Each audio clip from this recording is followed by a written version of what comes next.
specific na lang po muna tayo para, halimbawa po yung National Water Resource Board. Sa isang pagdinig, tinanong yung pinakamataas na pinuno ng NWRB.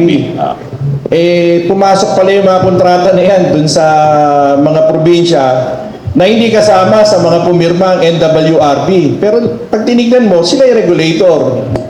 Di po ba? Pero meron kasing lumang batas na sa ilalim ng public utilities, hindi naman kasama na yung mga joint venture noong araw pa eh. Kumbaga, yung mga privatization na yan, deregulation na yan, liberalization policies na yan.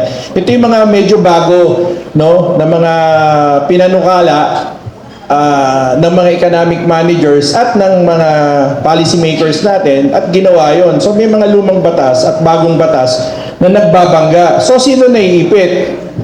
Water consumers, the general public. May ipit siya dun sa malalaking mga kumpanya. Tapos ang gobyerno, pag tinignan mo ang batas, merong limitasyon yung NWRB. Nandyan yung crisis eh. Specifically, yan ba yung San Jose del Monte? Andyan yung crisis. No? Makatwiran ba yung takeover ng gobyerno? Sinasabi ba sa saligang batas, halimbawa, yung Article 12, Section 17 at 18, sa panahon ng pambansang kagipitan, maaari pansamantala na hawakan ng pamahalaan ang mga utility na ito para sa kapakanan ng pambayan. Palagi ko, ganun ang ginawa ng San Jose del Monte nung tinake-over niya. So, ganun sir, no? Meron din naman mga regulatory body, regulatory capture. Ganun po, no? Sa maraming linya ng ano po yan, ng industriya, enerhiya o kuryente, kahit pagkain, kahit po tubig, no? Yan po, no? Kaya importante po yung partisipasyon ng mga mamamayan para gisingin ang mga nasa pamahalaan at tanggalin yung mga tiwaling mga opisyales na nakikipagsabwatan doon sa mga may impluwensyang seksyon ng ating lipunan, ano? Para mabalanse yung masabi na tunay ngang may demokrasya, hindi lang demokrasya ng mga malalakas o makapangyarihan. Sa presyo ng bilihin, kasi madalas nakakarinig tayo, no, na mula sa PSA, naku, bumagal or bumaba yung inflation rate. Kasi yung inflation ay sumasalamin po ito sa presyo ng bilihin. Pero pag pumunta ka sa mga pamilihan, di na bumababa. Paano nyo i-explain sa ating mga viewers dito po sa The Agenda Forum at sa ating mga kasamahan panauhin? Paano ito? At nag-rollback, big time rollback sa presyo ng produktong petrolyo. Pero hindi naman bumababa ang presyo ng bilihin. Pero pag tumaas ang presyo ng produktong petrolyo, tumataas ang bilihin. Paki-explain po sa RJ. Ito po, specific example ulit. Di po ba galing ang ating Pangulo sa bansang Russia, dun sa lugar na Kazan? Nagkaroon sila ng bilateral meeting ni President Putin at ni President Bongbong Marcos. A few days bago lumipad ang Pangulo sa Russia, pinag-uusapan doon yung peace deal ng Iran, ng US, no, na magpipirmahan na. Tinanong ngayon ng Department of Energy, pag napirmahan na ba ang peace deal, automatiko ba may re-revert back natin sa February 28, 2026 na presyo? Dahil may peace deal na eh. Ano ba yung dinadailan nilang Strait of Hormuz? May peace deal na eh. Alam niyo po ang sagot ng kalihim. Ang sagot niya ay mga isang taon pa po bago ito ma-revert back. Samantalang yung presidente natin patungo ng Russia, na ang Russia, alam niyo naman po, na isang malaking bansa na nagpo-produce ng langis na pwedeng gawin ng ating gobyerno, government to government. Tatanggalin na yung mga traders, yung mga nangungumisyon sa gitna, para pagpasok dito ng langis ay murang matamasa ng mga maliliit na negosyante. no, ng mga kabataan, bababa ang pamasahe, no, bababa ang presyo.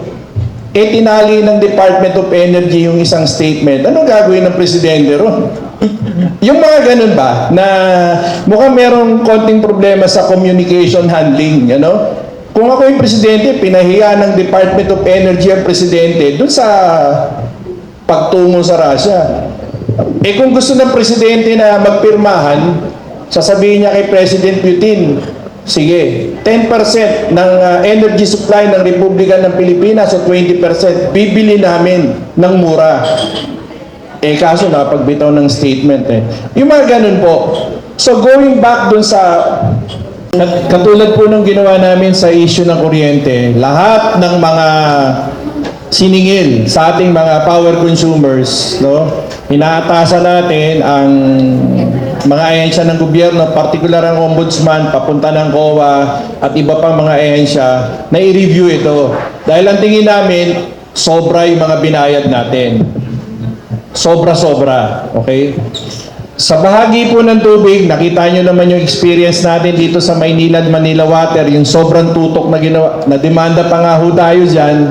Ano? Pero may mga panalo tayong nagawa na meron namang mga continuing struggle pa rin. Ganyan din po sa issue ng prime water. Hindi natin dapat yan bitawan. But again, hinihingi po namin ang tulong ng ating Pangulo sa usapin ng tubig. Napaka-importante po nito. Kung sila ay dating mga magkakasama bilang mga senador, hindi na dapat tignan yon. Ang tignan na lang yung pangangailangan ng nakararaming mga Pilipino. Dahil ang tubig po, kapag hindi yan maayos sa paggana, apektado ang produksyon ng pagkain. Nagkakaroon po ng krisis sa pagkain. Ano po? Ano yan? Magkakambal yan. Ano po? Bukod pa yun sa mismong presyo ng mga pagkain.